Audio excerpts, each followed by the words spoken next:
ግጭት ጠማቂ ነው፣ ጦርነት ጠማቂ ነው። ያለ ጦርነት ያለ ግጭት አልኖርም ብሎ የሚያስብ ነው። ይሄው እኮ አገሪቱ በጦርነት እየታመሰች ሌላ ጦርነት እኮ ከኤርትራ ጋር አለ ለመቅጠም እያሰበ ያለፈው ዓመት ከሶማሌ ጋር ጦርነት ለመቅጠም አስቦ መሆን የማይገባው የዲፕሎማሲ ግንኙነት ከሶማሌላንድ ጋር ፈጥሮ ኦልሞስት ወደ ጦርነት ተቃረበን። አሁን ያ ነገር ደግሞ አቅጣጫውን ሲቀይር አሁን ከኤርትራ ጋር ጦርነት ለመፍጠር ደግሞ በቃ ይሄ መንግስት በምንም ተአምር ያለ ጦርነት ኖራል ብሎ አያስብም። ጦርነት ከሌለ ልማት ማምጣት ስለማይችል ተጨባጭ የሆነ ኢኮኖሚ ስራ መስራት ስለማይችል ጦርነት እያካሄድኩ ነው በቀጠል የሚችለው። ጦርነት ከቆመ የህዝቡ ጥያቄ ወደኔ ይመጣል ብሎ ነው የሚያስብ። ሊቆጠር የሚችል ሊዳሰስ የሚችል ተጨባጭ የሆነ ለውጥ ይጠየቃል። ምን ማህበራዊ ጉዳይ ሰራ፣ ምን ኢኮኖሚያዊ ጉዳይ ሰራ ተብዬ እጠየቃለሁ። ሰብአዊ መብት አላከበርክም ተብዬ እጠየቃለሁ። ይሄን ሁሉ ጥያቄ ጨፍልቄ ልቀጥል የምችለው ጦርነት በማካሄድ ነው ብሎ የሚያምን ነው። እና እንደው ዝም ብለን ለመክሰስ እያቀረብን እንዳልሆነ ህብረተሰቡ ሊረዳው ይገባል ማለት ነው። ግን እዚህ ላይ አሁን እንደው ሁልጊዜ ዝም ብሎ የሚነሳል ከላይ ኦኬ ጦረኛ ከሆነ መንግስት ሰላማዊ እንቅስቃሴ አድርጎ በማይፈልገው መንገድ ሰላም ስለማይወድ በሰላማዊ እንቅስቃሴ ህዝቡ በማስተባበር መንግስትን ቢያንስ ዝቅተኛ ጦርነት እንዲያቆም ማድረግ ይቻላል፣ ከሆነም ለውጥ እንዲያመጣ ማድረግ ይቻላል የሚል ሐሳብ አለ። የእናንተም ግብና መዳረሻ ከዚህ ጋር የተያያዘ ይመስለኛል።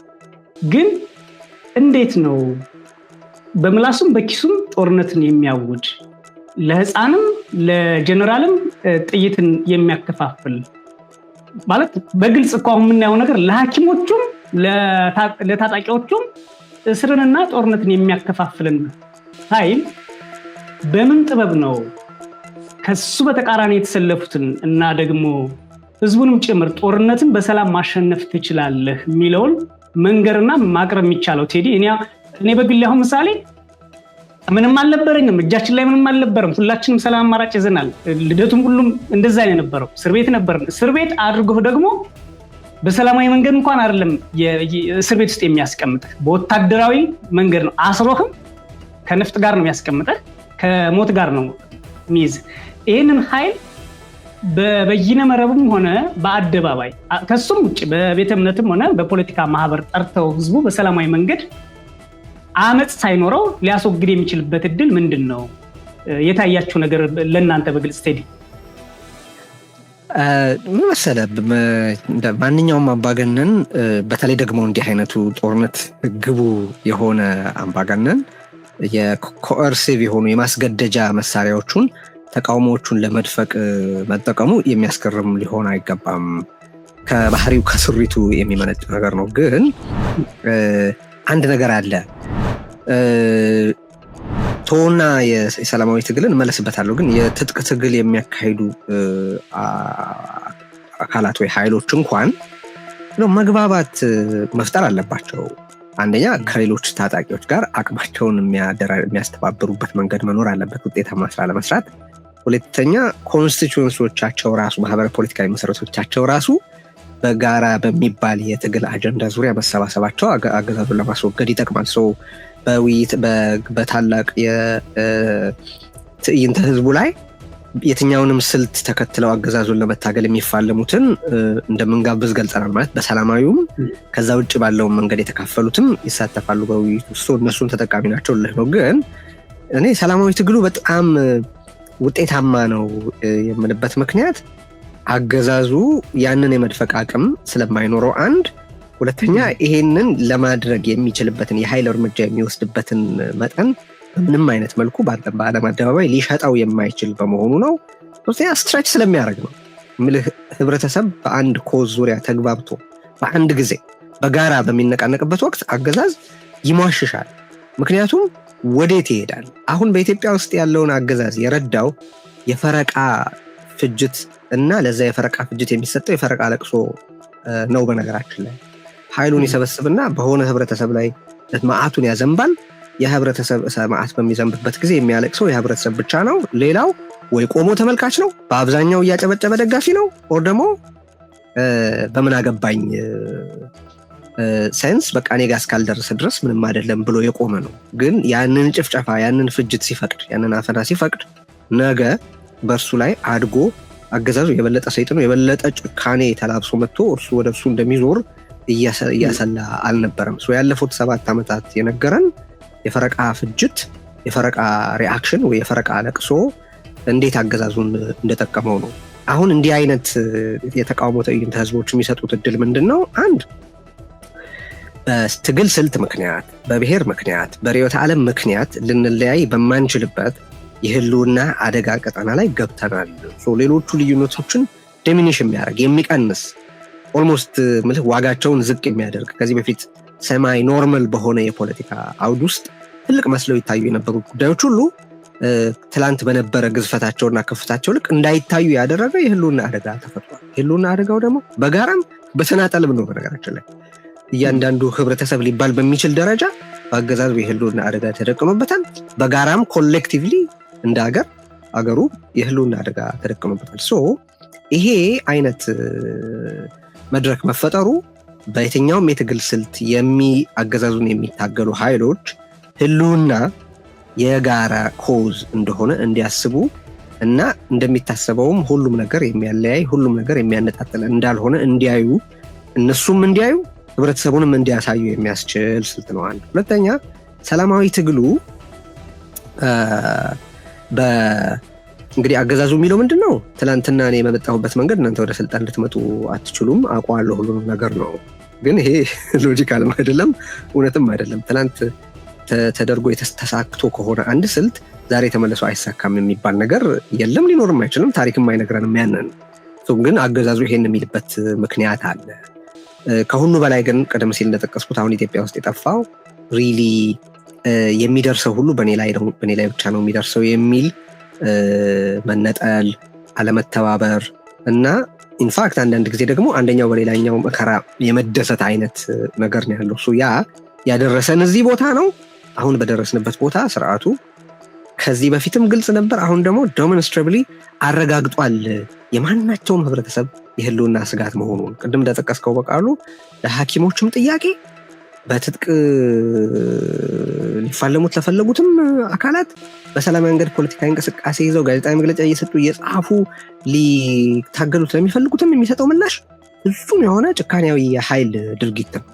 እንደዚህ በሚሆንበት ጊዜ አገዛዝ የሚቆምባቸው ምሰሶዎች አሉ። እነዛ ምሰሶዎች ካልሰሩ እጃቸው ላይ ያለ ምንም ተአምር የለም።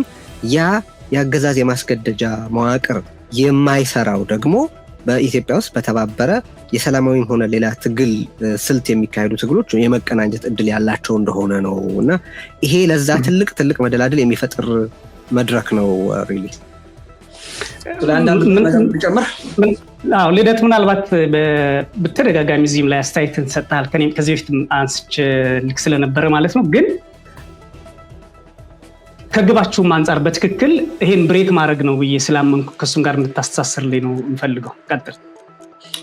አሁን ምንድነው አሁን እንደው መጀመሪያም ከጠየቀው ጥያቄ ጋር እናስተሳስረው። አሁን ይሄ መንግስት ምንድነው የሚለው መጻደቃል ለዓለም አቀፉ ህብረተሰብ ለኢትዮጵያ ህዝብ እየወጣ ምንድነው የሚለው እኔ ችግሬን በውይይት በድርድር ነው የምፈልገው ለመፍታት ሌሎቹም ቢብለው ነው ይላል። ውሸቱን ነው። የኢትዮጵያን የፖለቲካ ኃይሎች ለእውነተኛ ውይይትና ድርድር ጋብዞ አያውቅም። የተሞከሩትም ምን ያህል እንደተኮላሹ አይታል። አሁን ለምሳሌ የሀገራዊ ምክክር ኮሚሽን የሚባል አቋቁሞ አሁን አትያሙ ሲደልቅ ነው። ግን የት ነው ችግሩን የሚፈልገው? የችግሩ አካል ያልሆኑ ቀበሌ ውስጥና ወረዳ ውስጥ የሚኖረው የህብረተሰብ ክፍል ሄዶ ነው አጀንዳ አምጡ የሚለው።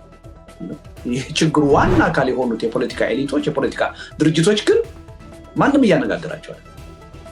ችግሩን እየፈለገ ያለው ችግሩ ያለበት ቦታ ሳይሆን ችግሩ የሌለበት ቦታ ሄዶ ህዝብ ውስጥ ቀበሌ ውስጥ ነው እየፈለገ ያለው፣ ወረዳ ውስጥ ነው አጀንዳ አዋጡ እያለ ያለ።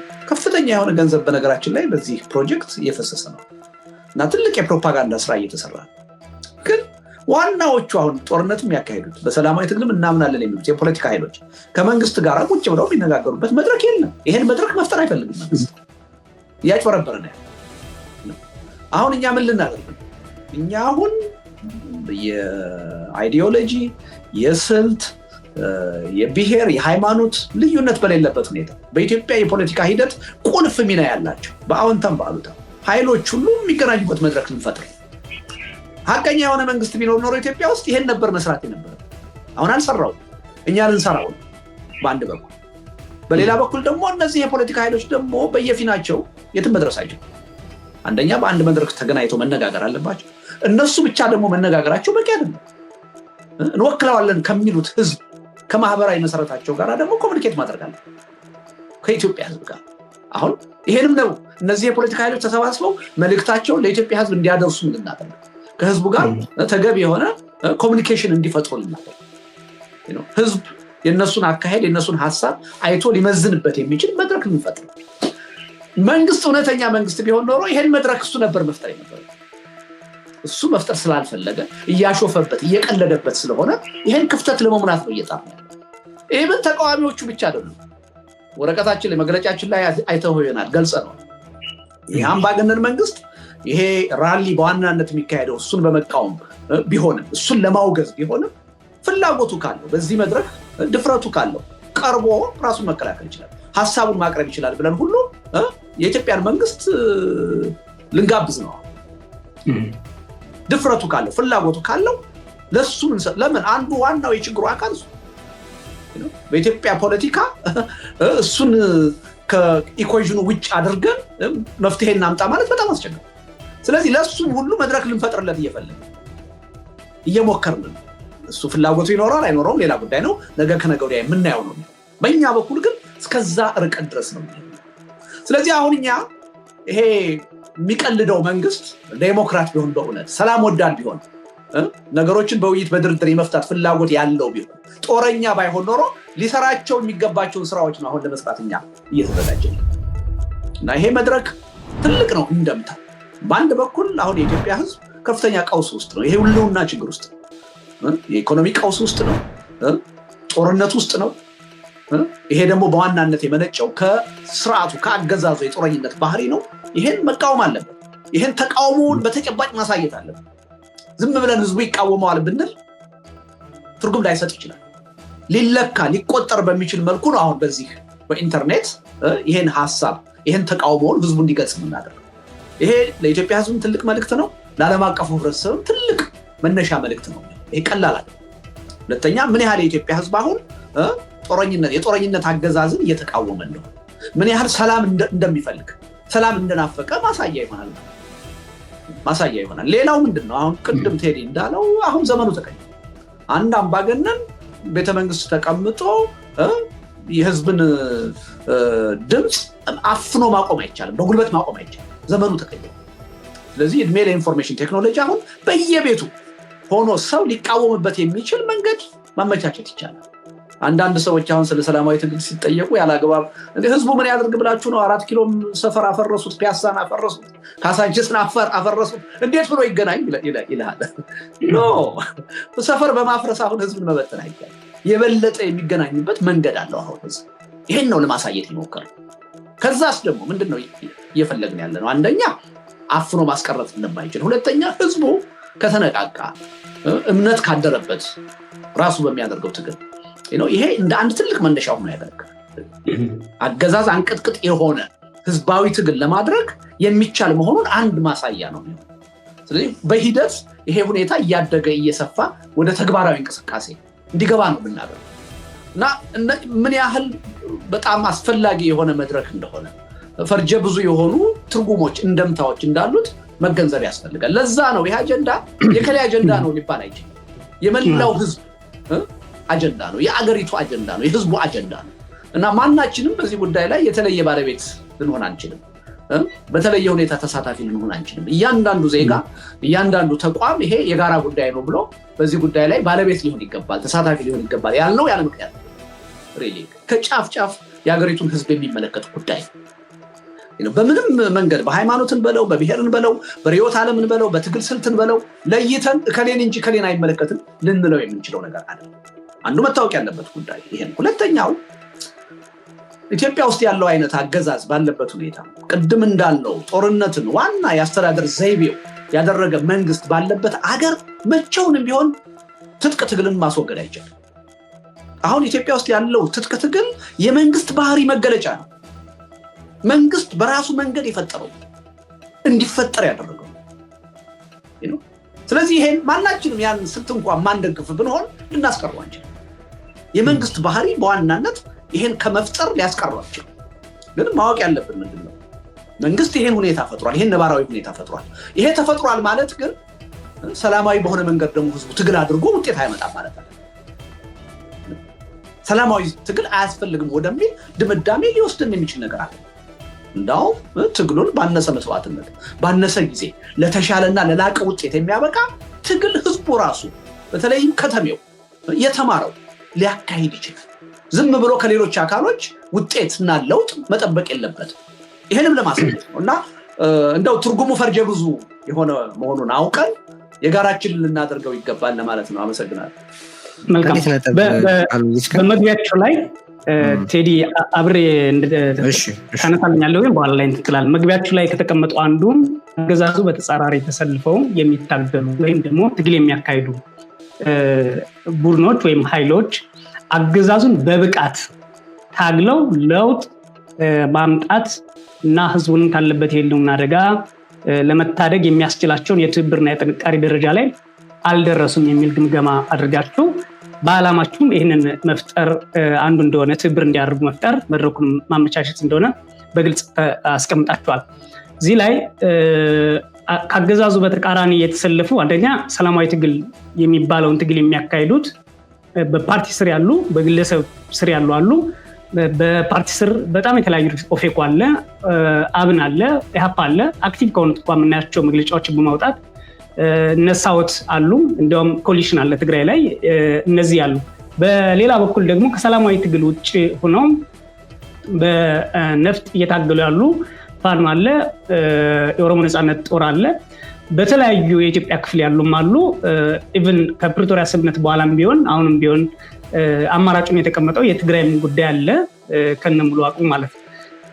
በእናንተ በአብሮነት ወይም ደግሞ አገዛዝ አንቀጥቅጥ የሆነውን ትግል ክሬት ለማድረግ እነዚህን እንዲተባበሩ እናደርጋለን ስትሉ በፖለቲካ ፓርቲ ስርና በግለሰቦች የፖለቲካ ኢንፍሉዌንስ ስር ያሉትን ጨምሮ በጥጥ ትግል ላይ ያሉትን ጨምሮ እንደሆነ መልእክታቸውን እንደሚያስተላልፉ ጨምር ጋብዛችኋልና ይሄ እንዴት ነው ሊመቻችላችሁ የሚችለው? አንዴ ነው። ሁለተኛ ነገር እነዚህ በብቃት እየታገሉ አይደለም ወይም ደግሞ በብቃት ቅንጅት እያደረጉ አይደለም የሚለው ቀደም ሲልም ስታነሱት ከነበረው ጋራ በግልጽ የተቀመጠ ቢሆንም ችግራቸው ምንድነው ነው? አሁን እርስ በራሳቸው አይዋጉም። አሁን ባለው ሁኔታ እየተዋጉ አይደለም። በግልጽ እንደምናየው ምሳሌ ፋኖ ከኦሮሞ ነጻነት ጦር ጋር ሲዋጋ እናይም። አሁን ባለው ሁኔታ የትግራይም እንደዚህ። ግን እናንተ ከዚህ የበለጠ ቅንጅት ነው ወይ የምትፈልጉት? ያን ቅንጅትስ እነሱ እንዲፈጥሩት ነው የምትፈልጉት ወይስ ኃላፊነት ወስዳችሁ ምሳሌ የኦሮሞ ነጻነት ጦር ከፋኖ ጋራ አብሬ መጣፈር ፈልጋለሁ ቢል እናንተ የምታመቻቹት ነገር አለ ወይ? እስከዛ ድረስ ይሄዳል ወይ ናችሁ? ቴዲ እሺ፣ ልደቱ በደንብ አንዳንዶቹ ጉዳዮች ላይ ሀሳብ ይሰጥባቸዋል። እኔ የተወሰኑት ነገሮች ላንሳና ቅድም ላነሳ የነበረው ምንድነው ምን ይላል ብዙ ጊዜ በጽሁፉም በቃለ ምልልሱም ልደቱ የሚያነሳው ነገር አለ። የሰላማዊ ትግልን በአነስተኛ ዋጋ ከፍተኛ ውጤት የማምጣትን አቅም በተመለከተ ብዙ ይናገራል። እውነትም ነው ማለት በተለያየ ቦታ የታየ ነገር ነው። ይሄ ደግሞ መድረክ የሰላማዊ ትግልን እንደውም የበለጠ በጣም በጣም በጣም ዝቅ ያለ ዋጋ ባለ ዋጋ ከፍተኛ ለውጥ እንዲያመጣ የሚያደርግ ነገር ነው። ኢቭን ከዛ በፊት ተቀባይነት ያለው ተብሎ የሚወሰደው በሰላማዊ ትግል የነበረውን አነስተኛ ዋጋ የበለጠ ዝቅ የሚያደርግ ሆኖ ይገኛል። እሱም አንድ መታየት ያለበት ነገር ነው። ግን እነዚህ መግባባትን በተመለከተ ያነሳውን ነገር የተወሰነ ነገር ላንሳ። መጀመሪያ አሁን እኮ እኔ እንደሚታየኝ በኢትዮጵያ የጠፋው መግባባት ነው ማለት የጋራ ቋንቋ የለም ያለው ሁሉም አሁን ቀደም የጠቀስካቸው በሰላማዊ ትግል ውስጥ የሚካፈሉትም በትጥቅ ትግል ውስጥ ያሉትም በብሔራዊ አደረጃጀት ያሉትም በህብረ ብሔራዊ አደረጃጀት ውስጥ ተሳትፈናል የሚሉትም በተለይ የምር በሆነ የተቃውሞ እንቅስቃሴ ያሉትን እኮ ከተመለከትካቸው በየራሳቸውና በተናጠል የሚሉት አንድ ቃል አለ፣ ቋንቋ አለ። እሱም ህልውና የሚል ነው። በትግራይ፣ በአማራ፣ በኦሮሚያ በሌሎችም ቦታዎች ያሉት የቆምንለት ህብረተሰብ የህልውና አደጋ ገጥሞታል ይላሉ። ህብረ ብሔራዊ የሆነ አደረጃጀት አለን የሚሉም ወይም በኢትዮጵያ በአስተሳሳሪ ፖለቲካ እንደሚያምኑ የሚገልጹትም የፖለቲካ ሰብናዎች የሚሉት ምንድን ነው? አገሪቱ የህልውና አደጋ ላይ ወድቃለች ነው። አሁን ሁሉም በየፈርጁ ህልውና የሚልን ኮንሰፕት ወይ ምንድነው ስቴት ኦፍ ቢይንግ ልበለው የፖለቲካ ሁናቴ የአገር ሁናቴ የማህበራዊ ኢኮኖሚ ሌላም ሁኔታ ውስጥ ህልውናዊ አደጋ ላይ ነን ብሎ ይላል። ነገር ግን ይሄንን አንድ የሌላውም ህብረተሰብ አደጋ መሆኑን በሚገባ ተረድቷል ወይ? ሁለተኛ በተናጠልስ ያንን የህልውና ጥያቄ መመለስ ይቻላል ወይ የሚለውንም በተመለከተ በደንብ እየታሰበ ያለ አይመስልም። ስለዚህ መጀመሪያ ሀገሩ ቅድም እንደጠቀስኩት ኮሌክቲቭሊ እና ህብረተሰቦች በውስጥ ያሉ ህብረተሰቦችም ደግሞ በተናጠል የህልውና አደጋ ውስጥ ናቸው። ይሄ የጋራ የህልውና አደጋ ሊቀረፍም የሚችለው በተባበረ የህልውና ትግል ነው የሚለውን መልእክት ማስተላለፍ ነው። የመጀመሪያ ሀሳብ ራሱን ህብረተሰቡን ማግባባት ማለት ራሱ ህብረተሰቡ ስላለው አጠቃላይ ሁኔታ የሌላውንም ስቃይ፣ የሌላውንም ችግር፣ የሌላውንም መከራ የሚያይበትን እድል መፍጠር ነው። በዚህ ምክንያት ነው የብሔርም የርዕዮተ ዓለምም የአካባቢ ማንነትም ወይም ሌላ የመለያ መስመር ሳይገድባቸው ከዛ በፊት በአንድም በሌላ መንገድ ተገናኝተው የማያውቁ ሰዎች በአንድ መድረክ ላይ መጥተው የሚናገሩበትን ሁኔታ የምንፈጥረው። ሁሉም ግን የሚናገሩት ለሁሉም ነው። ተመልከት፣ አንድ ከሆነ ብሔር ወይ ከሆነ ርዕዮተ ዓለም የመጣ የፖለቲካ መሪ ሲናገር ለሁሉም ኢትዮጵያውያን ነው የሚናገረው በዚህ መድረክ ላይ። ስለዚህ ምን እያደረገ ነው? በአንድ በኩል በእርሱ ማህበረ ፖለቲካዊ መሰረት በኩል ያለውን ችግር ለመላ ኢትዮጵያውያን እያቀረበ ነው። በሌላ በኩል ደግሞ ከሌሎች ማህበረ ፖለቲካዊ መሰረት መሪዎች የሚቀርቡ ጥያቄዎችን ይሰማል። ህብረተሰቡ ደግሞ በአጠቃላይ ሁሉም የሁሉን የሚሰማበት መድረክ ይፈጠራል ማለት ነው። ህዝቡ ራሱ መጀመሪያ ያለበትን አደጋ በተመለከተ መሰረታዊ የሆነ መግባባት እንዲኖረው ማድረግ ነው። ሁለተኛ የፖለቲካ ኃይሎቹ ራሳቸው ካልተባበሩ በስተቀር ያንን ችግር ሊቀርፉት እንደማይችሉ ብዙ ሲነገር ቆይቷል። አሁን መድረክ እንዲካፈሉ ልናደርግ ነው። ከዛ ቀጥሎ አሁን መድረክ እንዲካፈሉ ሲደረግ መደላደሉ ተፈጠረ ማለት ነው አይደለም? ከዛ በኋላ የአብሮነት ጥረት እንደሚቀጥል አውቃለሁ። እነዚህን መሰል እንቅስቃሴዎች በመቀጠል የበለጠ ህብረተሰቡም የፖለቲካ መሪዎችም የፖለቲካ ኃይሎችም የሚነጋገሩበት የሚግባቡበት ድባብ እንዲኖር የሚቀራረቡበት የሚነጋገሩበት ድባብ እንዲኖር መድረክ መስመር እንዲኖር የማድረግ ስራ ነው የሚሰራው ሰው። ከዚህ ቀደም ብሔር ተሻጋሪ ርዕዮተ ዓለም ተሻጋሪ ወይ አካባቢያዊ ማንነት ተሻጋሪ የሆነ ጸረ አገዛዝ ትብብር ስለመፍጠር ብዙ ሲነገር ቆይቷል።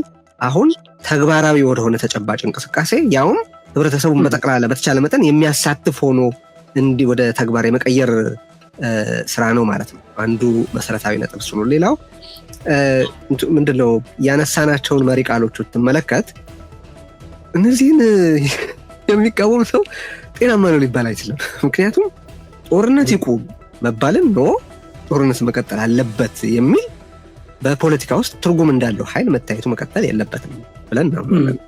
አገዛዝ ያብቃ፣ ግፋዊ አገዛዝ ያብቃ ሲባል አይ አገዛዝም ግፋዊነቱ የሚቀጥል የሚል ካለ ዘን አይ ቲንክ ሌላ ሀገር ሌላ ሰፈር ቢፈልግ የሚሻለው ይመስለኛል። ምክንያቱም አገዛዝ ይሁንልኝ አገዛዝ ወይም ግፋዊ አገዛዝ ይሻለኛል ብሎ የሚመርጥ ህዝብ አለ ተብሎ ስለማይታሰብ፣ ሰላም ይምጣም ሲባል እንደዚሁ ሰላም አያስፈልግም ብሎ የሚለው እስካሁን ባለው እንግዲህ አገዛዙ ነው ዲፊኒቲቭሊ ሰላም መኖሩ ያሸብረዋል ብለን እኔም ማስበው እንደዛ ነው። ቢያንስ አገዛዙ ነው እስካሁን ባለው ሁኔታ ከሰላም አልተጠቀምም ብሎ ዲፊኒቲቭሊ የወሰነ፣ በዚህ ምክንያት ሰላም የሚኖርበትን ማናቸውንም እድል በእቅድ በስሌት እያጨነገፈ ያለ ኃይል አገዛዙ ነው የሚል እምነት አለኝ።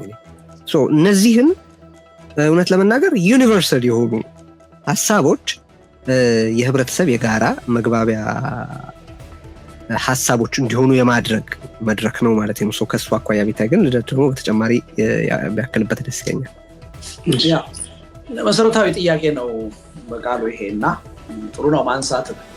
ምክንያቱም ህብረተሰቡ በዚህ ረገድ ያለን ሚና ጥርት ባለ ሁኔታ መገንዘብ አለበት። ምክንያቱም ለወደፊቱ ሂደትም እጅግ አስፈላጊ ነገር ነው። እዚህ ላይ ትንሽ የተደበላለቀ ሀሳብ ወይም ደግሞ ብዥታ መኖር የለበትም።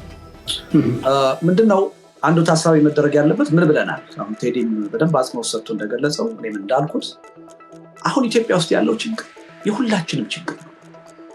ዋናው መነሻ እሱ የአንድ ህብረተሰብ የአንድ ብሔር ወይም ደግሞ የአንድ ሞያ ወይም የአንድ ፓርቲ የአንድ አካባቢ ጉዳይ ብቻ አይደለም፣ ሁላችንንም የሚመለከት ነው። የወቅቱ ችግር ካልተፈታ ወዴት ነው የምንሄደው? እየተላለቁ ወደ መፈራረስ ነው። ከዛ ሂደት ውስጥ እኔ ተርፋለሁ የሚል ኃይል የለም። ስለዚህ ምንድነው ዋናው ሊሰመርበት የሚገባው መጀመሪያ ችግሩ የጋራችን ነው የሁላችንም ነው የሚለው ሊሰመርበት ይገባል። መነሻው ይሄ። ከዚህ ከተነሳ ይሄን ችግር ለመፍታት ምን ሄድበት መንገድ ሁሉን አቀፍ መሆን አለበት። ኦል ኢንክሉሲቭ መሆን አለበት። አግላይ መሆን የለበትም። ትጥቅ ትግል የሚያካሂዱ ኃይሎች በአገሪቱ ህግ ክልክል ነው ትጥቅ ትግል ማካሄድ፣ ህገ ወጥነት ነው፣ ስለዚህ እነሱን አያሳትፍም ልንል አንችልም። በተጨባጭ ሰላም ያጣ ነው ትጥቅ ትግል ስለሚካሄድ። ስለዚህ በትጥቅ የሚያምኑ ወገኖቻችንን የማያሳትፍ መድረክና ሂደት ተጨባጭ የሆነ ዘላቂ የሆነ ሰላም ሊያመጣ ይችላል በአንድ በኩል። በሌላ በኩል ደግሞ ሰላማዊ ትግል የሚባለው ካሁን ቀደም ሞክረነዋል፣ ፈትሸነዋል፣ አልሰራም፣ ስለዚህ አሁን በሰላማዊ መንገድ እናምናለን የሚሉ ኃይሎች ምንም ኢሪሌቫንት ናቸው፣ አያስፈልጉም ልንል አንችልም። እነሱም እምነት ኖሯቸው የራሳቸው ማህበራዊ መሰረት ኖሯቸው እንቅስቃሴ ያደርጋሉ። በኢትዮጵያ ፖለቲካ ተጨባጭ የሆነ እንቅስቃሴ ያደርጋሉ፣ በህግም ተመዝግበው። ስለዚህ እነዚህንም ኃይሎች ያሳተፈ መሆን ሁሉን አቀፍ መሆን አለበት። እንዳውም ከዚህ አልፎ ሲቪክ ማህበራት ማሳተፍ አለበት። የወደፊቱ መፍትሄ የሃይማኖት አባቶችን ማሳተፍ አለበት። የተለያዩ የህብረተሰብ ክፍሎችን ሁሉ ማሳተፍ አለበት። አሁን ችግሩ ከፖለቲካም አልፏል። ፖለቲካ እኮ የስልጣን ጥያቄ ነው አይደለ? ለስልጣን የምናደርገው ፉክክር ነው።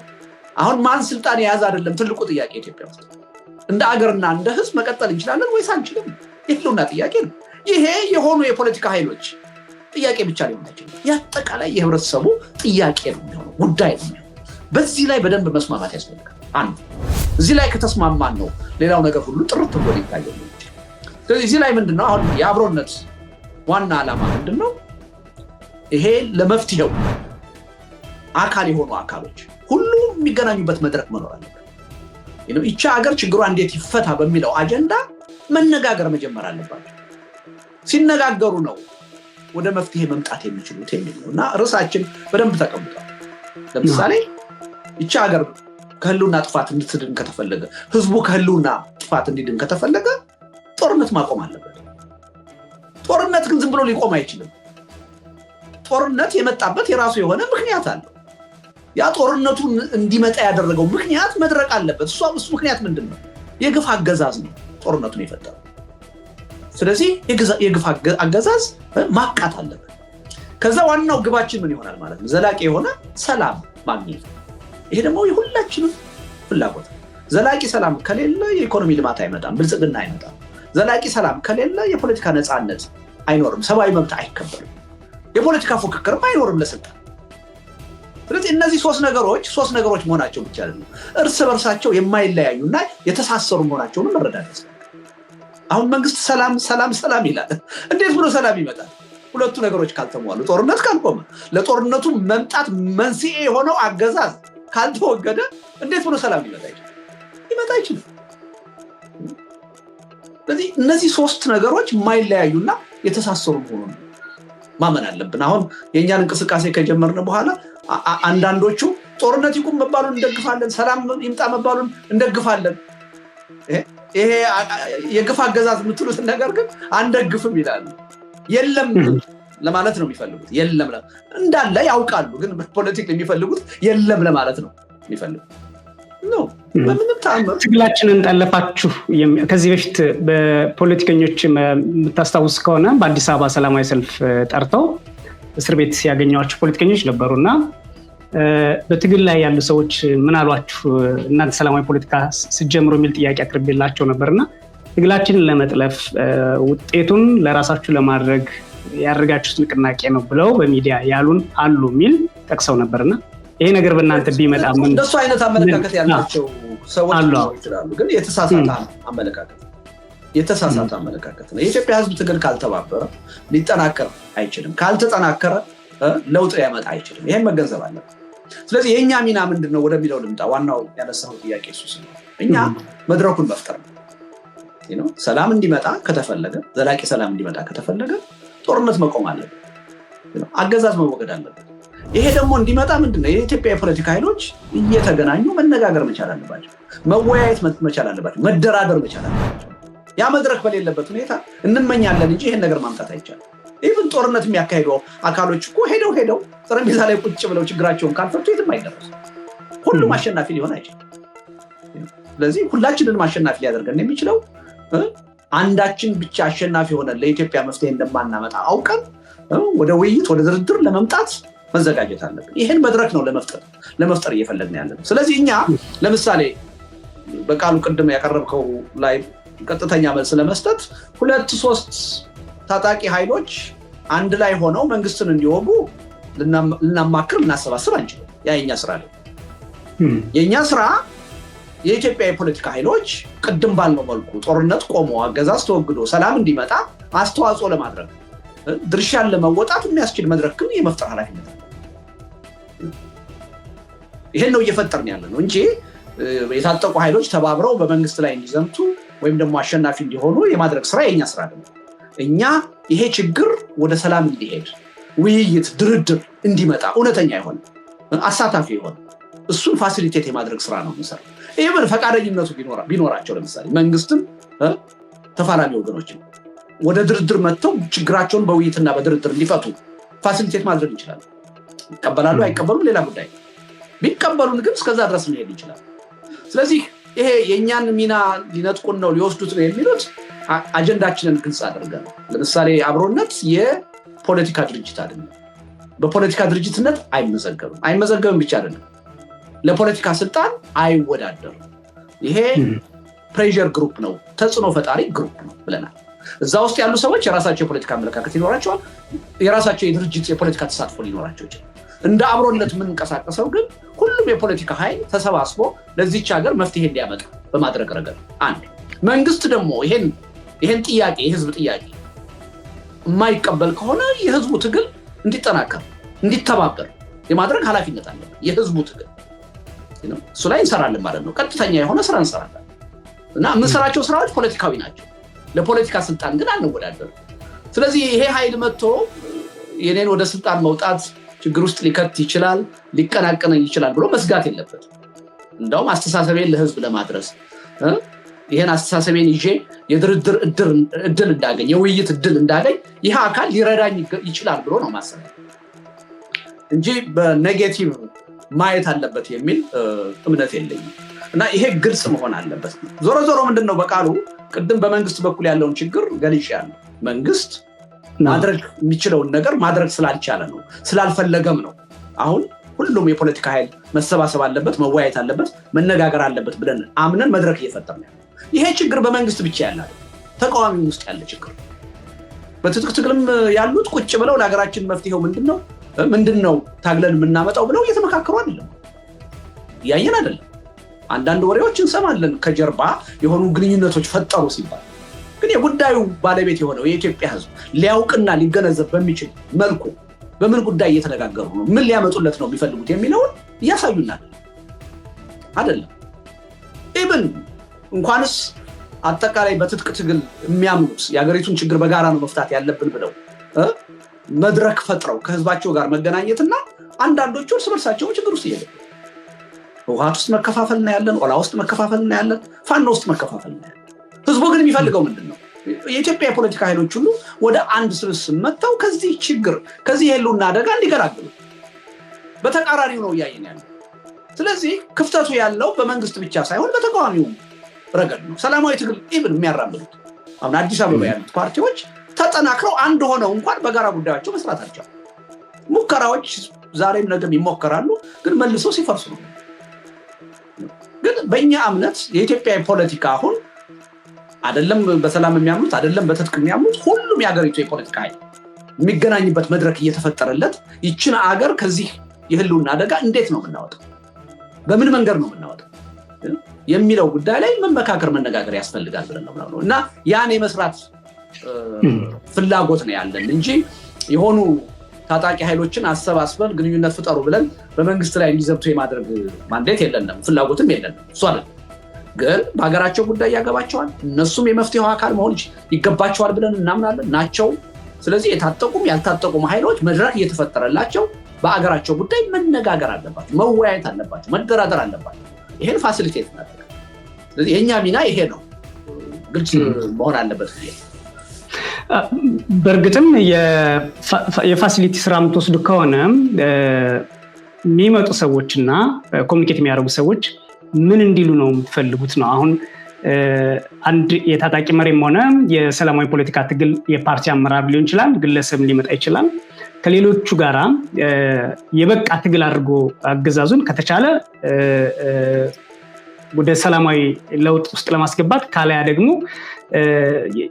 ታማኝነት ያለው ድርድር ማካሄድ እንዲችል እናንተ ባስቀመጣችሁት መንገድ ምንድነው ልትሏቸው የምትሉት? ህዝቡንም ይጨምራል በነገራችን ላይ። ምሳሌ አሁን ኦኬ ወይስ በተቃራኒ ከዚህ በተቃራኒ የትብብር መንፈስ ያያችሁባቸው አካባቢዎች አሉ፣ እነሱ ማጎልበት ፈልጓቸው አሉ፣ እንደ አዲስ ደግሞ አንስታችኋቸው ነጥቦች በዚህ ጉዳይ ላይ ትብብር ቢደረግ ብላችሁ ልትጠቅሱላቸው የምትችሉት ህዝቡንም እንዲህ አድርግ፣ በዚህ መንገድ ተባበር፣ ለሰላምህም ለልማትህም ለጋራ ህልውናም ቁም ስትሉ ልትጠቅሱ የምትችሏቸው ጉዳዮች አሉ ወይ? ምክንያቱም አየሩን የያዘው እንደ ፖለቲካ ቅርጽ የተሰራው በሰላማዊ ትግልም በትጥቅ ትግልም ምሳሌ ህገ መንግስታዊ ለውጥን፣ ስርዓታዊ ለውጥን፣ የግዛት አንድነት ማስከበርን፣ የመሬት ባለቤትነትን ከዛም ያለፈ ደግሞ የበደል እና የጥላቻ ትርክትን ስለያዘ እነዚህን ትቶ እናንተ ወደምትሉት ትብብር እንዲመጣ ምን ልትሉት ተዘጋጅታችኋል ነው ቴዲ? ወይም የሚመጡ ሰዎች ምን እንዲሉት ነው የምትፈልጉት ባጭሩ?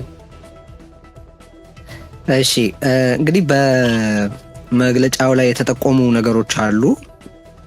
አሁን ያለውን ሁኔታ በተመለከተ በእኛ በኩል ያለውን ግምገማ ወይም መረዳት አስቀምጠናል። እሱ በመነሻ ይሆናል። ግን ዋናዎቹ ሶስቱ እርስ በርስ በእጅጉ የተሰናሰሉ ግን ደግሞ በየራሳቸውም መታየት ያለባቸው አጽቆች ወይም ምንድነው አንጓዎች ናቸው። አንዱም ምንድን ጦርነት ይቁም የሚለው ነው። ሁለተኛ ግፋዊ አገዛዝ ያብቃ፣ ሶስተኛ ሰላም ይምጣ የሚለው ነው። ጦርነት ይቁም ስንል በግልጽ በነባራዊ እውነታ ሊረጋገጥ በሚችል ደረጃ አሁን በበርካታ የሀገሪቱ ክፍሎች ጦርነት እየተካሄደ ነው። የዚህ ጦርነትን መቆም ደግሞ መቆሙ ብቻውንም አይደለም። ቅድም እንዳልኩት ሶስቱ ርዕሶች የተሰናሰሉ ናቸው ብያለሁና ግፋዊ አገዛዝም ማብቃት አለበት። ምክንያቱም የነዛ ሁሉ ጦርነቶች ምክንያት በኢትዮጵያ ውስጥ ግፋዊ አገዛዝ መኖሩ ስለሆነ እንደዚህ ውጤትነት ደግሞ ዘላቂ ሰላም በኢትዮጵያ እንዲመጣ ያስፈልጋል የሚል ነው። አሁን የተጋባዦቹ የሚናገሩባቸው ርዕሶች እነዚህ ሶስቱ ናቸው። ማለት ጦርነት እንዴት ሊቆም፣ ግፋዊ አገዛዝ እንዴት ሊያበቃና ሰላም እንዴት ሊመጣ ይችላል በሚለው ጉዳይ ላይ ነው የሚናገሩት። እሱ በተላኩትም ደብዳቤዎች ላይ በወጣው መግለጫ ላይ በግልጽ የተቀመጠ ነው።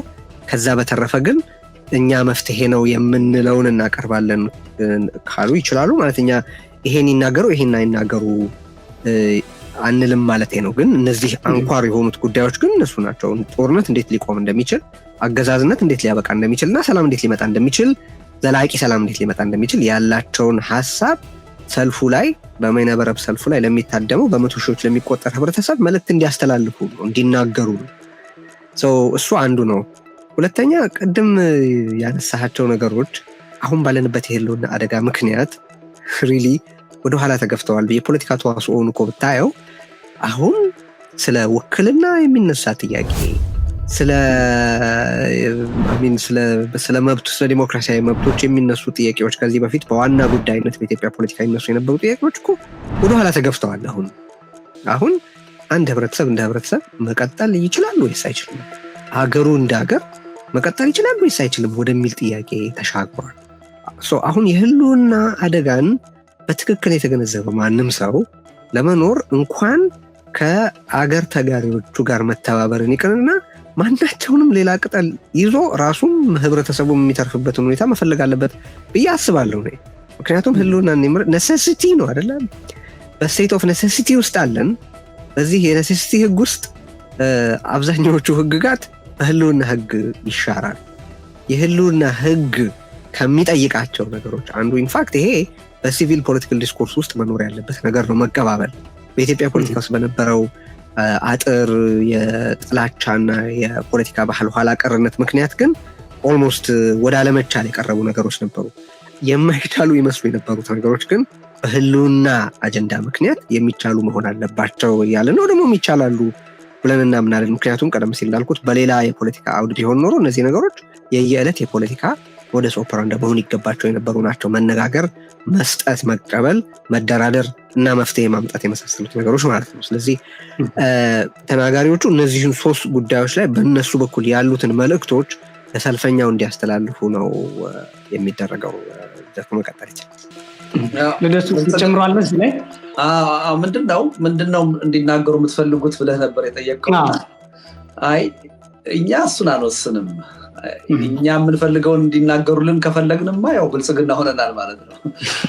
አይ በዛ ደረጃ ሳይሆን ልክ ነው። አይ ምንድነው የኢትዮጵያን ሪያሊቲ ካየን አሁን አንድ ወጥ የሆነ አስተሳሰብ የለም። ሪሊ የኢትዮጵያ ችግር እንዴት ነው የሚፈታው በሚለው ላይ አንድ ወጥ አስተሳሰብ የለም። የተለያዩ የፖለቲካ ኃይሎች የተለያየ አስተሳሰብ አላቸው። ስለዚህ እኛ አሁን ይሄን አስተሳሰባቸውን የሚገልጹበት መድረክ ነው የምንፈጥረው። ይሄን አስተሳሰባቸውን ህዝቡ መስማት እንዲፈልግ ከሚሰማው ውስጥ የትኛው ነው የሚያዋጣው የሚለውን የመምረጡ የመደገፉ ከራሳቸው ማህበረ ፖለቲካዊ መሰረት ባሻገር ላለው ያን ነው የምንፈልገው እና ነፃ ናቸው።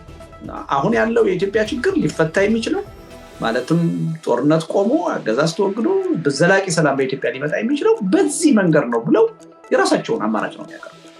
ህዝቡ ያዳምጣል። በነገር ላይ አንዱ ትልቁ ነገር ምንድነው ህዝቡ ራሱ አሁን ኮሜንት በመጻፍ ራሱ ተሳትፎ ማድረግ ፍላጎቱን አመለካከቱን ማንጸባረቅ ይችላል። አንድ ቀንም ብቻ አይደለም። ከዛ በኋላ እርግጠኛ ነኝ በሚሊዮን የሚቆጠር ህዝብ የተላለፉትን በላይቭ የተላለፉትን ፕሮግራሞች ይከታተላል። በዛ ሂደት ሁሉ ህብረተሰቡ ሐሳቡን በኮሜንት መስጠት አለበት። የማንን ሐሳብ ይደግፋል፣ የማንን ተገቢ አይደለም ብሎ ያምናል፣ ለምን የሚሉትን ጥያቄዎች ሁሉ ራሱ ህብረተሰቡ ሊሳተፍበት ይገባል። እና ምንድነው ይሄ አንድ ጊዜ ተጀምሮ የሚቆም ሂደት አይደለም፣ የሚቀጥል። በቀጠለ ቁጥር ምን ይሆናል ማለት ነው? መሰረታዊ የሆኑት ሊያስማሙ የሚችሉት መፍትሄዎች እየነጠሩ ይወጣል፣ ፍንትው እያሉ ይወጣል። ይሄ ምን ይፈጥራል? ተቃዋሚ ኃይሎች ለመተባበር ራሱ ሲፈልጉ የጋራ የሆነውን አጀንዳ በቀላሉ ማግኘት ይችላሉ ማለት ማወቅ ይችላሉ ማለት ህብረተሰቡ ምን እንደሚፈልግ ማወቅ ይችላሉ ማለት ይሄ ቀላል ነገር አይደለም፣ ትልቅ እርዳታ ነው የሚሆነው እና በነፃነት ነው የሚያቀርቡት። በዚህ አንድ ለሁሉም የሚሰጣቸው አንድ ርዕስ ነው። ይሄ ርዕስ ደግሞ አጠቃላይ የሆነ የኢትዮጵያን ጉዳይ የሚመለከት ነው። ይቺ ሀገር አሁን ከገባችበት የህልውና አደጋ ወጣ ወደ ዘላቂ ሰላም እንዴት ነው መሸጋገር በምን መንገድ ነው የሚለውን ነው የሚያቀርቡት። ስለዚህ ክፍት ነው ለነሱ፣ ክፍት ነው የሚፈልጉትን። አንዳንዱ በሰላማዊ ትግል ብቻ ነው ሊል ይችላል። አንዳንዱ ነው ይሄ አምባገነን መንግስት ነው፣ ጦረኛ መንግስት ነው፣ ሰላም የሚለው አያስፈልግም፣ በጦርነት ነው ሊል ይችላል። አንዳንዱ መጥቶ ነው ይሄን ችግር መፍታት የምንችለው ሁለቱንም በማድረግ ነው ሊል ይችላል። አንዳንዱ መጥቶ ደግሞ የተለየ ሐሳብ ላይ ያቀርብ ይችላል አሁን ከምንለው በላይ።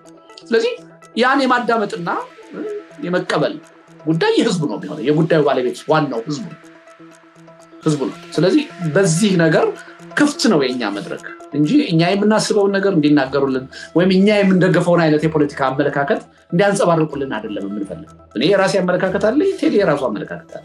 ያን የምናንጸባርቅበት የራሳችን መድረክ ይኖርብናል። በሌሎቹ ላይ ግን ለመጫን አንሞክር። ያን ከሞክር ያው ችግሩን አዙሪቱን ያስቀጠል ነው ማለት ነው እና ይሄ በአይነቱ ልዩ የሆነ መሆኑን ማሰብ ያስፈልጋል። ሁለተኛ አንዳንዶች በጣም የማይቻል ነገር አድርገው የሚያስቡ ሰዎች ያሉ።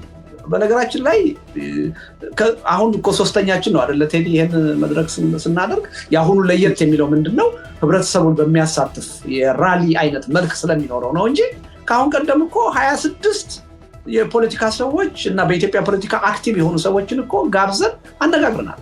እርስ በርሳቸው የማይነጋገሩ በጣም የሚጠላሉ ሰዎች በአንድ መድረክ መጥተው ተነጋግረዋል። ከዛ በኋላ ደግሞ 12 የፖለቲካ ድርጅት መሪዎችን እኮ አነጋግረን የጋራ አጀንዳ ሊሆናችሁ የሚችል ምንድነው ብለን እኮ በዛ ጉዳይ ላይ ሰፊ ውይይት አድርገናል። ጋዜጠኞችም እንዲሁ በተለያየ ጎራ ያሉ ጋዜጠኞች አንድ ላይ መጥተው በአንድ ጉዳይ ላይ ሲሳተፉ እኮ ማሳየት ይችላል። የማይቻል ነገር አይደለም። እንደውም ያሁኑ የበለጠ በሰፋ መልኩ ውጤታማ በሆነ መልኩ የሚካሄድ ነው እና አንዱ በዚህ ሂደት መፍጠር የምንፈልገው የይቻላል መንፈስ ነው። መፍጠር ይቻላል። ይሄ በህብረተሰባችን አይምሮ ውስጥ መግባት ያለበት መንፈስ ነው። ብዙ ጊዜ የምንሰማው ነገር ተስፋ መቁረጥ ጋር የተያያዘ አይቻልም እንዴት ብሎ አስቀድሞ የመሸነፍ ባህሪ አለ። የማይቻል ነገር የለም። አንዱ መታወቂያ በተለይ እንዲቻል የሚያደርገው ደግሞ ምክንያት አለው።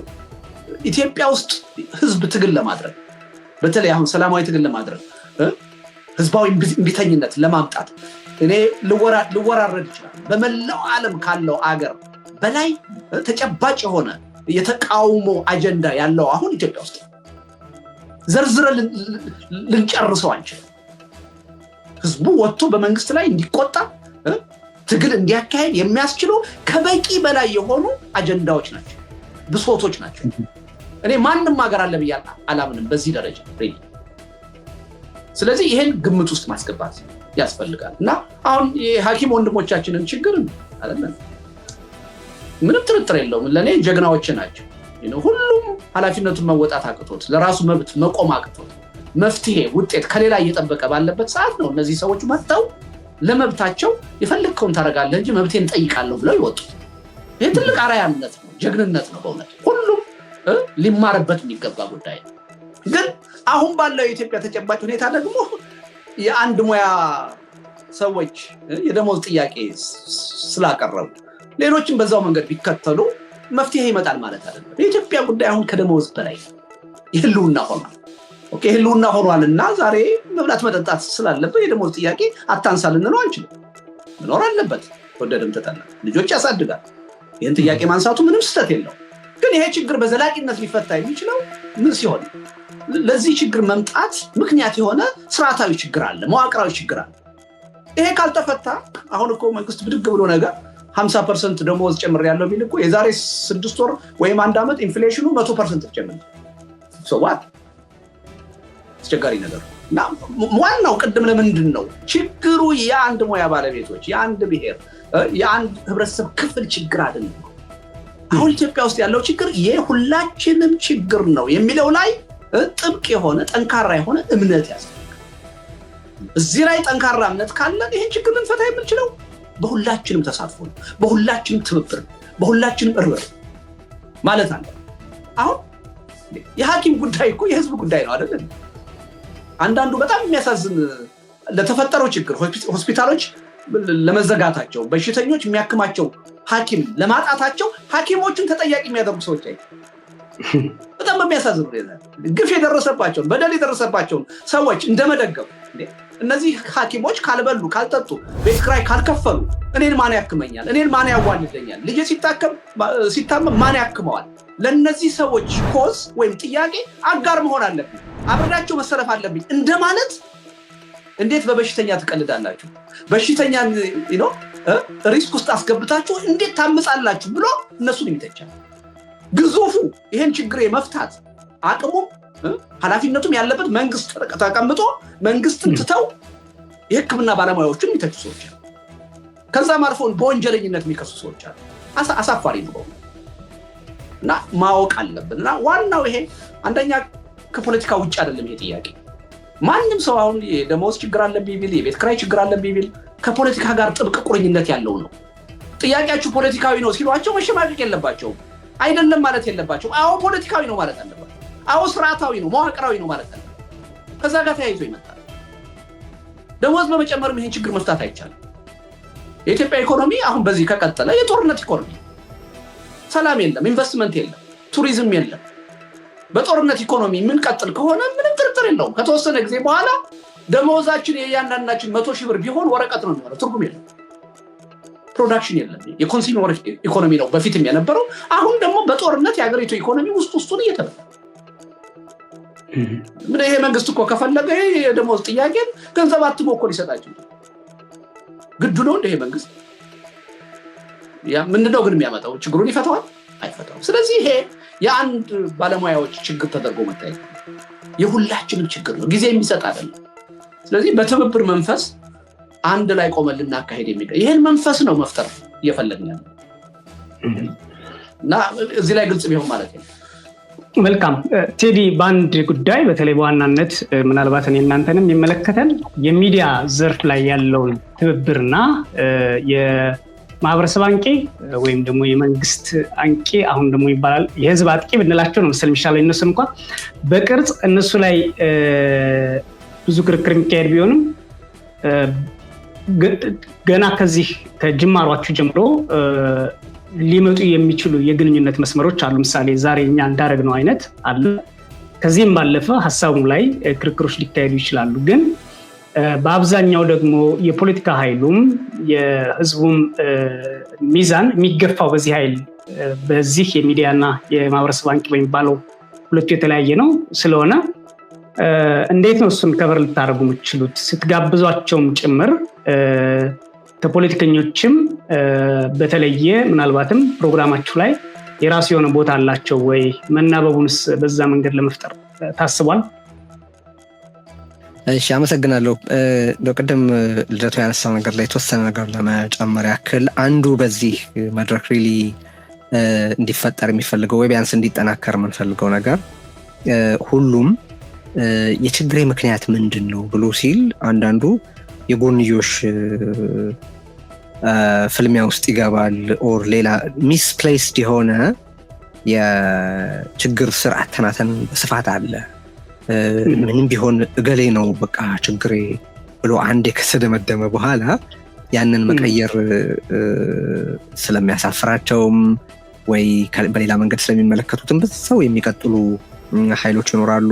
ኦር በሌላ ምክንያት ብቻ ፕራዮሪታይዝ ሲያደርጉ ስርዓታዊ የሆነ መዋቅራዊ የሆነ ትንተና ለችግሩ እንደማቅረብ የሆነን አካል ፈርጆ እገሌ ነው በቃ የሚሉ በዚህም ምክንያት የጋራ ትግል እንዳይቻል የሚያደርጉ ኃይላት በተለያዩ የሀገሪቱ ክፍል ይስተዋላል። ይሄ እንግዲህ እንደየ ፖለቲካል ኦሪየንቴሽን እንደያለህበት አካባቢ ግድ እንደምትሰጠው ትልቅ ጉዳይ ወስተረፈ የሚወሰን ነገር ነው። ለአንዳንዱ ታሪክ ከሁሉ በላይ የሆነ ጉዳይ ሆኖ እገሌ የሚባለው ኃይል እኮ ትላንት እንዲያደርገኝ ነው በምንም አይነት ከዚህኛው ጋር አልተባበርም ብሎ ካርዲናል ሲን የሚያደርገው አለ። ሌላው ደግሞ በግዛት ምክንያት ሊሆን ይችላል ወይ በሌላ ምክንያት። አንዱ እዚህ መድረክ ላይ አይ ቲንክ መታየት ቢችል በጣም ጥሩ ነው ብዬ የማስበው ነገር ቅድም የተጠቀሰው ነገር ነው። ስርዓታዊ ነው። እነዛን ችግሮች የወለዳቸው ጦርነቶች የተወለዱት በስርዓቱ ምክንያት ነው። የኢኮኖሚው ችግሩ የተበላሸው በስርዓት እና በፖሊሲ ችግር ምክንያት ነው። ሰላም የጠፋው በስርዓታዊና መዋቅራዊ መፍትሄ መስጠት ስላልተቻለ ነው። መነጋገር ስለሌለ ነው። መነጋገር ደግሞ ካለመቻሉ ስለሚጠቀም መነጋገር እንዳይኖር ሞቲቭም ሚንሱም ኦፖርቹኒቲውም ያለው ስርዓቱ ነው የሚለው እንዲታይ ነው። አንዱ ሰው መተባበር እንዲኖር የጎንዮሽ ፍልሚያው መቀነስ አለበት አይደለም። የህልውና ትግሉ ላይ እንዲተኮር የህልውናው ቁጥር አንድ ስጋት ከየት ይመነጫል የሚለው ላይ የሆነ አይነት መግባባት እንዲኖር ማገዝ የዚህ አንዱ ዓላማ ነው። ለምንድነው ይሄን ያነሳሁት? ቅድም ልደቱ ይሄ ሐኪሞቹን ነገር ሲያነሳ ይኸውልህ አገዛዝ እየደገፈ ለሰው ህይወት ግዳለኝ ሊለኝ አይችልም። በእኔ አስተያየት ሐኪሞቹ ባሪያ ካልሆናችሁ በስተቀር ባሪያ ሆናችሁ ነው ለሰው ህይወት መጥፋት ምክንያት የሆናችሁት ብሎ የሰው ህይወት ተቆርቋሪ መስሎ ነው ለመቅረብ የሚሞክሩት አንዳንዶቹ። ነገር ግን አገዛዝ ስደግፍ right there በሚሊዮን የሚቆጠሩ ዜጎች ለመፈጀታቸው ግድ እንደሌለ ዴሞንስትሬት እያደረክ አይደለም ወይ? ሶ ሪሊ ለህይወት ካለ መቆርቆር ለህይወት ካለ ስስት ነው ወይ ትንተና ይሄን የሚነሳው ተብሎ መጠየቅ አለበት። እኔ አይደለም ብዬ ነው ማለት አይደለም። ከሐኪሞቹ ባርነት እየተጠየቀ ያለው ሐኪሞቹ መብታቸውን ከጠየቁ ስርዓቱ ይፈነገላል የሚል ስጋት ስላለ እዚህ ጋር ያለው ተቆርቋሪነት አንደኛ ሞራሊ ትክክል አይደለም። አንድ ተበደልኩ እንዴ እየራበኝ እንዴት 10 ምናምን ሰዓት ሰርጀሪ እንድሰራ እገደዳለሁ? ምግብ ለመክፈል የቤት ኪራይ ለመክፈል እንዴት እቸገራለሁ? ስራዬን በስርዓት ፈንክሽን ማድረግ ማልችልበት ደረጃ ላይ ደርሻለሁ። ያው ምን ያስታውሳለሁ ይሄ የሐኪሞች ጥያቄ እኮ አብይ ወደ ስልጣን በመጣ በጥቂት ወራት ውስጥ ዋና ጥያቄነት ተነስቶ የነበረ ጉዳይ። እኛ ይሄንን ስርዓት በተመለከተ እንኳን ብናሰላው 7 ጥያቄ የመመለሻ አመታት ሰጥተውታል። አገዛዙ በ7 ዓመት ውስጥ ጥያቄያቸውን መልሷል? አልመለሰም። ስላልመለሰ ነው ሐኪሞቹ በዚህ ደረጃ ያውም ካልተጠበቀ አቅጣጫ ነው በአገዛዙ ላይ ተግዳሮት የመጣው። አስባለሁ እኔ ለምሳሌ አሁን ያለውን የተበታተነ በጣም የተቆራረሰ የትግል አካሄድ በምን ታሪክ እንዴት አድርጎ ማገናኘት ይቻላል? እንዴት አድርጎ በትክክል ሰላም እንዲመጣ ዘላቂ ሰላም እንዲመጣ ከዛ በፊት ግፋዊ አገዛዝ እንዲያበቃ ጦርነትም እንዲቆም እንዴት ማድረግ ይቻላል ስለሚለው ጉዳይ በጣም ጊዜ ወስጄ አስብ ነበረ። ይህ እንዲህ የሙያተኞች እንቅስቃሴ ሪሊ ካልተገመተ ካልተጠበቀ አቅጣጫ የመጣ በረከት ነው ልል እችላለሁ። ወደ ስርዓታዊ ሽግግርና ወደ ሰላም ከሚደረገው ጉዞ አኳያ ማለት ነው። ሌላው ጥያቄ አንድ ቦታ ላይ ነው የሚጀመረው። ከዛ በኋላ ጥያቄው ለሌሎች ያለው አብነትነት በጣም ትልቅ ነው። ቀጥሎ ደግሞ ጥያቄውም መልኩን እየቀየረው እያሳደገ ሊመጣ የሚችልበት እድል ሰፊ ነው። ምክንያቱም እንደ ቀደም ልደቱ እንዳለው ነው አገዛዙ ይህንን መልሶ ሊጨርሰው አይችልም። ስሩ ስላልተስተካከለ ይህንን በማድረግ ብቻ ጥያቄውን እስከ በዘላቂነት ሊመልስ የሚችልበት እድል የለም። ይሄ ሐኪሞችን ለተፈጠረው ነገር ብሌም ማድረግ ለአገዛዝ ስልጣን ከመስጋት የሚሰጥ ትንተና ነው። እንጂ ለህይወት መቆርቆር ካለ በሚሊዮን የሚቆጠሩ ሰዎች አንድም በረሃብ አንድም ባሉት ጦር መሳሪያዎች በሙሉ እየፈጀ ያለ አገዛዝ እንዲቀጥል ባርነት ሆነብኝ ያሉ ሐኪሞችን መቃወም ባላስፈለገ ነበር። አንዱ በዚሁ አጋጣሚ መነሳት ያለበት ነጥብ ይሄ ነው። አንዱ ከዚህ መድረክ በእኔ አስተያየት አቺቭ ብናረግ በጣም ጥሩ ነው ብዬ የማስበው ነገር ስርዓታዊ መፍትሄ ካልተበጀለት በስተቀር የየትኛውም ህብረተሰብ የህልውና አደጋ ሊቀረፍ አይችልም የሚለውን መልእክት ማሻገር ነው። ሁለተኛ ሚዲያን በተመለከተ ያነሳው ነገር አንዱ እንግዲህ ቨርቹዋል ራሊ ወይ በይነመረብ ሰልፍ ሲጠራ ልክ ማሲቭ የሆነ ወይ ትልቅ ዴሞንስትሬሽን ሲካሄድ ፖለቲካዊ ውጤት አለው፣ ጫና አለው። ህብረተሰብ ውስጥ ያለውን አጀንዳ ይቀርጻል፣ ፍሬም ያደርጋል፣ አርቲኩሌት ያደርጋል፣ ያስተምራል ሰዎችንም። በዚህ ሁሉ የጦርነት እና የረሃብ ጫጫታ ውስጥ የተኛ ካለም የቀረ ካለ ያነቃል። አንዳንድ ኃይሎችም አሰላለፋቸውን እንዲያስተካክሉ የህዝቡ ፍላጎት የት እንዳለ እንዲያውቁም ያደርጋል። መገናኛ ብዙሃን እዛ ላይ ጠቀስነው አለ በዩቱብና በረምብል እንዲተላለፍ ያልንበት ምክንያት ሰው ተሰባስቦ ምን ያህል ህብረተሰቡ ይሄንን ያገዛዙን የጦረኝነት ፖሊሲ ያገዛዙን ግፋዊነትና የሰላም መጥፋትን እንደሚቃወም በከፍተኛ ቁጥር ማሳየት የሚቻልበት እድል እንዲኖር ነው። ይሄ አጀንዳ የኔ ነው ያሉ መገናኛ ብዙሃን እንዲካፈሉበት ክፍት ያደረግንበት ምክንያት ያ ነው። ስለዚህ እገሌ ቢያስተላልፈው እገሌ ባያስተላልፈው ያልነው የለም። ግን ለትራክሽኑን ለማየትና መልእክት ለማስተላለፍ እንዲመች ያስቀመጥናቸው የኢንተርኔት ፕላትፎርሞች አሉ፣ ዩቱብ እና ረምብል ብለን ያስቀመጥናቸው አሉ። በተረፈ ግን ሚዲያ ይሄ አጀንዳዬ ነው፣ ይሄ ጉዳይ ነው ለእኔ ተከታታዮች እንዲተላለፍና ተከታታዮቼ የሰልፉ አካል እንዲሆኑ ፈልጋለሁ ያለ ማናቸው ሚዲያ በቀጥታ እንዲያሰራጨው ክፍት ነው ማለት ነው። ስለሚዲያው እሺ ከንትኑ የሐኪሞቹ ጉዳይ እኔ ብዙ ጊዜ አስተያየት አልሰጠውም። በዚህ እሱ ላይ እመጣለሁ ወደኋላ ከወቅታዊ ጉዳዮችን ጋር አንድ ሀሳቦች እንግዲህ አሁን የሚዲያው ላይ ፕሮግራማችሁ ላይ አንዳንድ ብዥታ አያለሁኝ። አሁን ይሄን ዝግጅት የአብሮነት ኢትዮጵያ ከሪዮት ሚዲያ ጋር ተባብሮ ነው እያዘጋጁ ያለው እና ሪዮት ሚዲያ የዚህ ዝግጅት አካል መሆኑን ያዩና አንዳንድ ሚዲያዎች የተለየ ፕሪቪሌጅ ያለው አድርገው ያስባሉ። ሪዮት ይሄን እንቅስቃሴ ኢኒሼት በማድረግ እና ውጤታማ እንዲሆን በማድረግ ከኛ ጋር አብሮ እየሰራ ነው። ሌሎችም ወደዚህ መድረክ እንዲመጡ ነው የምንፈልገው፣ ባለቤት እንዲሆኑ እንጂ ይሄ ቅስቀሳን በማድረግ ማስታወቂያን በመንገር ኋላ ለህዝብን በማሰራጨት ሪዮት የተለየ ፕሪቪሌጅ ነው፣ እንደ ማንኛውም ሚዲያ ነው የሚያቀርበው ማለት ነው። እና እዛ ላይ የሚዲያውን አጠቃቀም በተመለከተ ሪዮት የተለየ ሞኖፖሊ እንዳለው ተደርጎ እንዳይታሰብ ሰጋለሁ። አንዳንድ ሀሳቦችን የተለያየ መድረክ ላይ ስላየሁ ነው። እና አንድ እሱ ነው። ሁለተኛ ሚዲያዎች ሪሊ አሁን እኛን እንተባበር ብለው አይደለም በዚህ ጉዳይ ላይ መተባበር ያለባቸው ኖ፣ ይሄ እኛ ጉዳይ ነው ባለቤት ነን ብለው እንዲሰሩት ነው የምንፈልገው። በዚህ ጉዳይ ማንም ትብብር ጠያቂ፣ ማንም ትብብር ተቀባይ መሆን የለበት። ይሄ ጋራ ጉዳይ፣ ስለዚህ ይሄ ጋራ ጉዳይ መሆኑን አምነው መስራት አለባቸው። በዚህ ጉዳይ ሁሉም ሚዲያ ለኛ እኩል ነው፣ የተለየ ፕሪቪሌጅ ያለው አካል የለም። እና ምንድነው እኛ አሁን በዚህ እንቅስቃሴ በኢትዮጵያ የሚዲያ ታሪክ በቀጥታ ስርጭት ታይቶ የማይታወቅ አዲስ ሪከርድ ማስመዝገብ ነው የምንፈልገው። ይሄን በድፍረት ያስቀመጥ ነው ሁለት ነገር በመተማመን ነው። አንደኛ ሚዲያውን በመተማመን ነው፣ ሁለተኛ ደግሞ ህዝቡን በመተማመን ነው። ሁለቱ ኃላፊነታቸውን ካልተወጡ ይሄ ዓላማችን ስኬታማ አይሆንም ማለት ነው። ስኬታማ አልሆንም ማለት ግን ፌል ያደረግነው እኛ አይደለም። ይሄን መገንዘብ ያስፈልጋል። አጠቃላይ ሁላችንም ፌል የምናደርገው።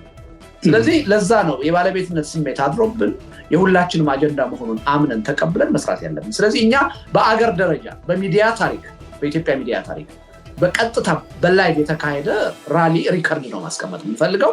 ግን እያንዳንዱ ሚዲያም እስካሁን ድረስ the highest viewer ስንት ነው የነበረ ተመልካች፣ ይሄን በዚህ ሂደት ሪከርድ መስበር አለብኝ ብሎ መንቀሳቀስ አለበት።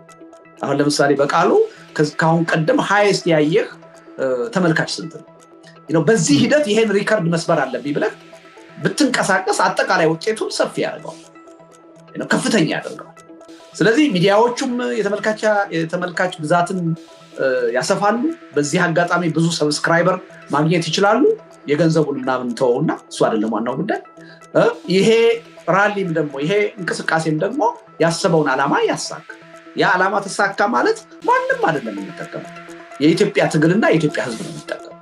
እና ሰፋ አድርገን ጉዳዩን ብናየው ጥሩ ነው። በቁንጽል የሆኑ ኃይሎች በዚህ ሂደት ውስጥ በተለየ ሁኔታ የሚጠቀሙ አድርገን ማየት ተገቢ አይመስለኝም። በጣም ስህተት ነው የሚሆነው በእውነት። እና የኢትዮጵያ የፖለቲካ ሂደት ውስጥ ያለው አንዱ ችግር ይሄ ስለሆነ ይሄ ችግር አሁን የኛ እንቅስቃሴም ላይ የራሱን የሆነ ጥላሸት ይዞ እንዳይመጣ ስጋት አለ በእውነት። እና በዚህ ረገድ ተረዱት። ሁላችንም የዚህ ጉዳይ ባለቤት ነው። ማንም ቀዳሚ ተከታይ የለም፣ ማንም ጋባዥ ተጋባዥ የሁላችንም ነው። እና በዚህ መንፈስ መታየት አለበት ብዬ አምናለሁ። መልካም። አንድ ምናልባት አስባችሁት ከሆነ ሂደቱና ሁኔታው መቼ ነው የሚለውን ወይስ ደግሞ ያላካተታችሁበት ከሆነ የእናንተን እይታ ለመጠየቅ ነው። ምክንያቱም ይህ የበይነ መረብ አገዛዝ አንቀጥቅጥ ንቅናቄ የተፈለገው ቴክኖሎጂ በቀላሉ ስለሚያግዝ፣ ሁለተኛ ነገር ግንዛቤውን ለማዳረስ ለህዝቡ ከእንቅፋት የዳነ ስለሆነና ያመለጠ ስለሆነ አገዛዙም ጫና ስለማያደርግ ነው የሚለው በኢትዮጵያ ውስጥ በዋናነት የሚሰራ እና ተጨባጭ ነገር ነው። ነገር ግን በርካታ ኢትዮጵያውያን በተለይ ደግሞ በአሁኑ ሰዓት ብዙዎች እንደመሰደዳችን መጠን በያሉበት ሀገር የአካል እንቅስቃሴ ወይም ተቃውሞ፣ ጦርነት ይብቃ፣ አገዛዝ ያብቃ፣ ግፋዊ አገዛዝ ያብቃ ወይም ሰላም ይምጣ የሚል እንቅስቃሴን በመላው ዓለም እንኳን ባይሆን በዋና ዋና ኢትዮጵያን በብዛት የሚኖርባቸውና ፎከሱን መለየት ይቻላል ዲፕሎማቲክ ማህበረሰቡን ባለበት ወይም ተደማጭነት ባለ ወይም በተለምዶ ሀያላን ሀገራት የሚባሉት ሰላምን በዓለም ለማስፈን ኃላፊነት አለ በሚሉ ሀገራት ላይ በአካል ለማድረግ አልታሰበም ወይ?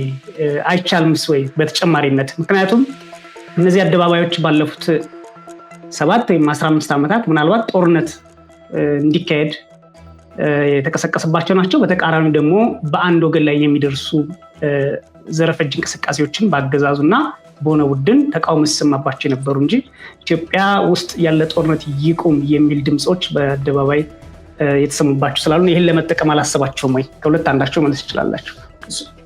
እኔ ልውሰድ ምናልባት ቀዳሚውን። ምናልባት በዚሁ አጋጣሚ የአብሮነትን ምን ስራዎችን ለማከናወን እየተቋቋመ እንደሆነ አንድ ፕሮጀክት ፕሮፖዛል ነገር አቅርበናል እና ለሚዲያ ልከነዋል እና ምናልባት አድማጮች እዛ ላይ ገብተው በድራፍት ደረጃ ነው ያለው፣ ይሻሻል፣ ክፍት ነው፣ አስተያየት እንቀበልበታለን። ኃላፊነቶቻችን ምን እንደሆኑ አስቀምጠን በዝርዝር እና በቃሉ ያልከው ነገር እዛ ላይ ተካቷል። በራሳችን ትልልቅ የሆኑ ሰላማዊ ሰልፎች፣ ህዝባዊ አመጾች ልንጠራ እንችላለን ወደፊት። ግን አንድ ነገር መነሳት ያለበት ከአንድ ነገር ነው እና ኢነርሻውን ደግሞ መጠበቅ ተገቢ ይመስለኛል። ይሄ እንደ አንድ ትልቅ ስፕሪንግ ቦርድ ሆኖ ያገለግለናል። ያሁኑ መድረክ ለካስ ይቻላል የሚል ስሜት መፍጠር ከቻል በሂደት በተከታታይ ወደዛ አይነቶቹ እርምጃዎችን እንሄዳለን እና ይሄ የመጀመሪያ ነው እንጂ የመጨረሻ አይደለም። እና በትክክል ያው ዓላማችንን ስናስቀምጥ የፖለቲካ ስራ ነው የምንሰራው። ሃይሊ ፖለቲካል የሆኑ ጉዳዮችን ነው የምንሰራው።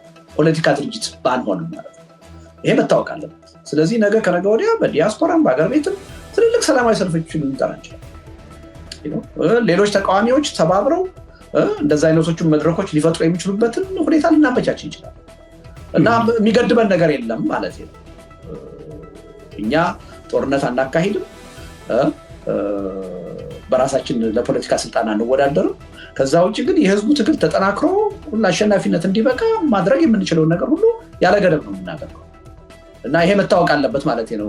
አንድ እሱ ነው። ሁለተኛ ቅድም ምናልባት ጥያቄ እንደዛ ከሆነ በስተት ካልሆነ የተረዳሁት ሌሎች የህብረተሰብ ክፍሎች እንደዚህ በመድረኩ ላይ ለማሳተፍ ምን ያህል አስባችኋል ከሆነ ምናልባት በዚህ ንግግር የሚያደርጉ በዋናነት አሁን ንግግር የሚያደርጉት በኢትዮጵያ ፖለቲካ በጣም የአመራርነት ሚና ያላቸው ሰዎች ናቸው። ወይም ደግሞ በዛ አካባቢ ምናልባት አንዳንድ አካባቢ ላይ በዛ ደረጃ ሰዎች ካላገኘን በጎላ ሁኔታ የፖለቲካ ተሳትፎ ያላቸው ሰዎች ናቸው በዋናነት የሚሳተፉት። እንደው ምናልባት ከአንዳንድ ወሳኝ የሆኑ የህብረተሰብ ክፍሎችን መጨመር ብንችል የሚል ንግግር እያደረግን ነው። የቋጨረው ነገር አይደለም፣ ገና ጊዜ አለን። ግን በዋናነት የሚጋበዙት በኢትዮጵያ የፖለቲካ ጉዳይ ላይ ሚና ያላቸው ኃይሎች ናቸው። ምክንያቱም ችግሩን መፍትሄውም ደግሞ በዋናነት ከነሱ ጋር ስለሚያያዝ ነው እና የመጨረሻ መድረክ አይደለም። ሌላ ጊዜ ደግሞ ሲቪክ ኦርጋናይዜሽን የሆኑትን ብቻ ልንጠራ እንችላለን። ሌላ ጊዜ አክቲቪስትና የሚዲያ ሰዎችን ልንጠራ እንችላለን እና ይሄ እንደ መጨረሻ እንዳይታይ ማለት ነው። ይሄ መጀመሪያ ነው እና በሂደት እየሰፋ እያደገ እየተጠናከረ የሚሄድ መሆኑን ታሳቢ ማድረግ ያስፈልጋል ማለት ነው።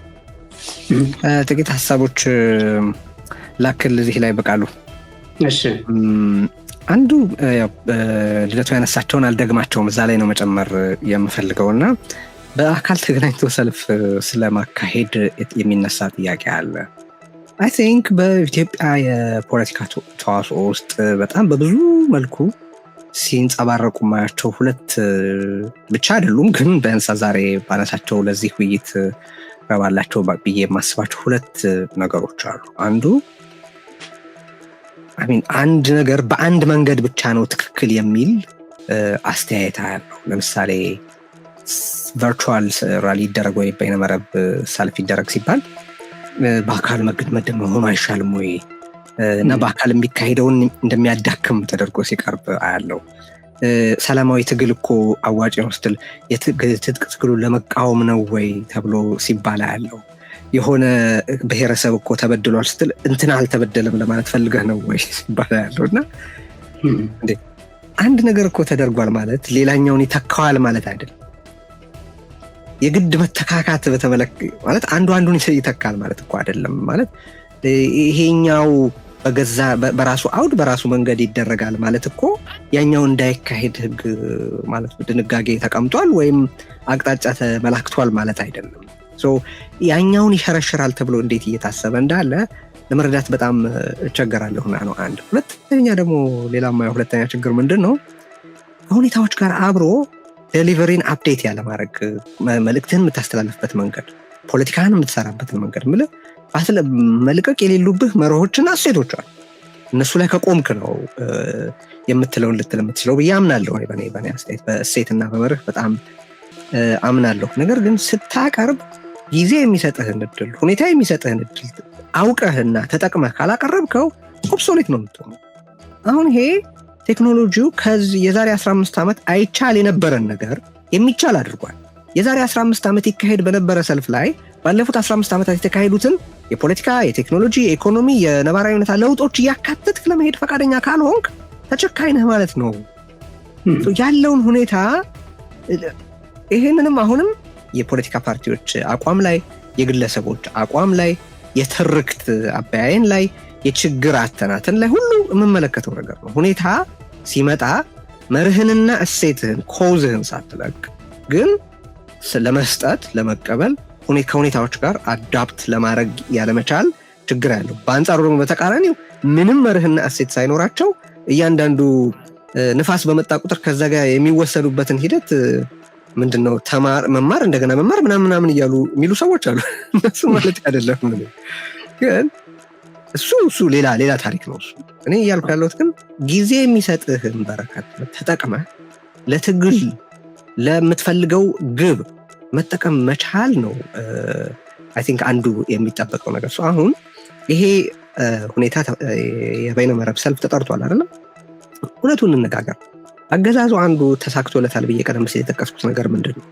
እንኳን ህዝብ ለህዝብ የፖለቲካ ኃይሎች ከሌላ አካባቢ የፖለቲካ ኃይሎች ቀርቶ በአንድ አካባቢ ያሉ የፖለቲካ ኃይሎች መካከል እንኳን ስንጥቅ ለመፍጠር ምን ያህል እንደሰራ ምን ያህልም እንደተሳካለት እኮ እናውቃለን አይደል? አሁን እኮ ያለ ምክንያት እኮ አይደለም በዲሲ ወይ በሌላ ቦታ ወይ በአውሮፓ ወር በተለያዩ ቦታዎች የተቀናጀ ሰልፍ ማታየው።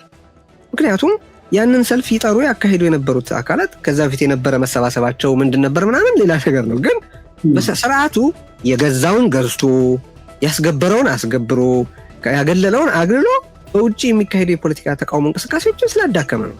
በጦርነቱ ወቅት በእኔ አስተያየት ጥላቻ ያሰባሰበው ቡድን በስፋት ጦርነት አይቁም ብሎ ሰልፍ ወጥቷል። ያ የሁለት መንግስታት ድጋፍ የነበረው ብዙ እንቅስቃሴ ነበር። እነዛ ሁለት መንግስታት በአንድም በሌላ መንገድ ከዛ እንቅስቃሴ ሲወጡ ወይ ወዲህና ወዲያ ሲበተኑ ግን እንቅስቃሴው አብሮ ኮላፕስ አደረገ። ይሄንን መሬት ላይ የተፈጠረውን ስንጥቃት መሬት ላይ የተፈጠረውን ችግር የሚጠግን መደላድሉን የሚያስተካክል በህልውና አጀንዳ ዙሪያ የሚካሄድን ጸረ አገዛዝ ትግል የሚያስተባብር